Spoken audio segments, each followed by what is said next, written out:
Hi guys, still here at Auto Culture. Siyempre kasama pa rin Brian ko na. And guys, ito, may nahuli tayo mga ka-auto. Nahuli na. Siyempre, nahuli na. Tagal na natin binamatsyag to. So guys, pakilala mo natin.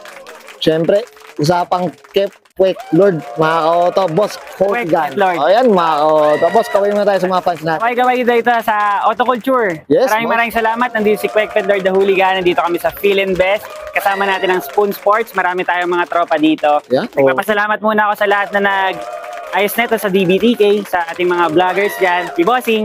Tapos yun, sasagot na ako ng katanungan. Ano ba ang mga tanong natin dyan? Ito boss, usapang ito, hindi naman presyo. Usapang presyo. Okay. Boss, ito, very curious ako boss. So, paano ka nagsimula sa car industry boss?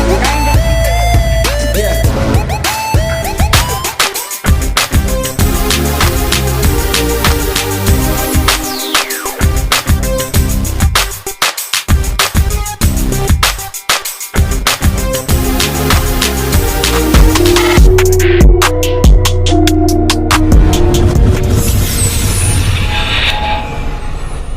Dati ako motovlogger, yun, tapos nasira yung motor ko, natira sa akin yung CB ko na FB na si Lucky, ginamit ko ng ginamit, nag-vlog ako na nag-vlog, basic bolt-ons na upgrade.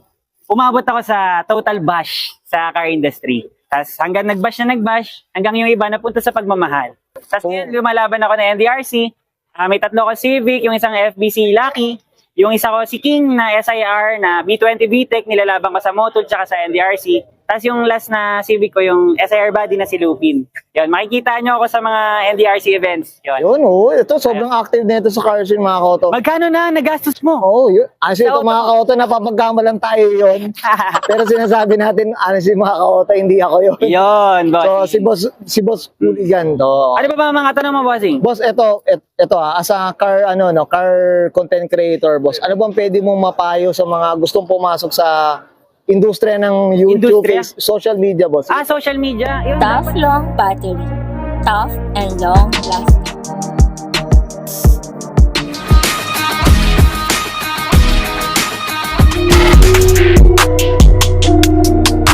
Yun, dapat makapalang balat nyo. Yun, hindi kayo iyakin.